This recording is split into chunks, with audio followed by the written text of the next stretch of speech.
अस्सलाम वालेकुम। सारा, कोई परेशानी है? नहीं, आप कब आए? मैं बस अभी आया, तुम्हें सलाम भी किया, पर पता नहीं आप किन ख्यालात में खोई हुई थी। कोई परेशानी है तो बताओ। वो काम वाली अम्मा 2-3 दिन से काम पे नहीं आ रही थी, तो मैंने सोचा उनके घर जाके उनकी खैरियत दरियाफ्त कर लूं। हाँ हाँ, ये तो बहुत अच्छी बात है। फिर गई थी आप? गई थी और वहां जाकर बहुत उदास भी हो गई। वो तो सही है, पर क्यों उदास हो गई? अम्मा की 2 बेटियां हैं और वो सब रोजे से थीं और उनके पास रोजा इफ्तार के लिए कुछ खाने को भी नहीं था और उन्होंने बहुत पोसीदा और फटे पुराने कपड़े पहने हुए थे। क्या ऐसा नहीं हो सकता कि हम उनकी कोई मदद कर सकें? हाँ हाँ, क्यों नहीं। इस साल हम अपनी ज़कात उन्हें दे देते हैं, उनकी मदद हो जाएगी और हमारा फ़र्ज़ पूरा हो जाएगा। हाँ, ये तो बहुत ही अच्छी बात है। कितनी ज़कात बनेगी हमारी? वो तो एक पूरा कंप्लीट हिसाब बनाना पड़ेगा, फिर ही पता चलेगा।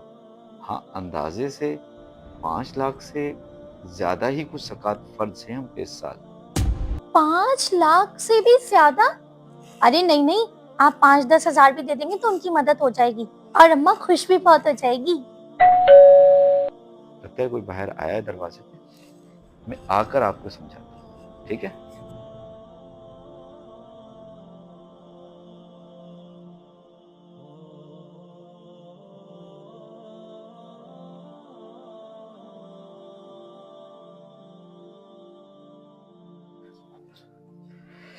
अल्ताफ भाई थे, इफ्तारी लेकर आए थे। आप बताएं, क्या कह रहे थे आप ज़कात के बारे में?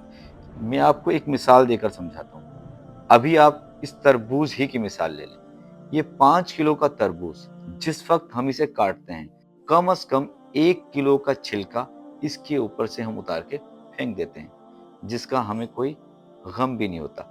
अगर हम हिसाब लगाएं तो कम से कम ये 20% बनता है 5 किलो का। कभी आपने सोचा है कि हम ये तरबूज चलो आज छिलके के साथ ही खा लेते हैं? नहीं ना। और यही हाल मुख्तलिफ फल और सब्जियों का भी है, जिनके छिलके फेंकते हुए हमें जरा दुख नहीं होता।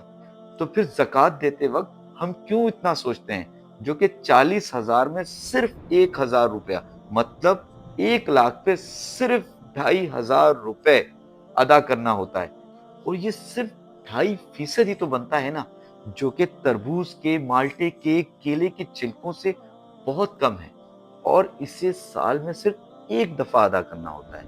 इसे ही तो ज़कात कहते हैं। क्या बरकत वाला काम है ये, जिससे माल भी पाक, ईमान भी पाक, दिल और जिस्म भी पाक और माशरा भी खुशहाल। इसलिए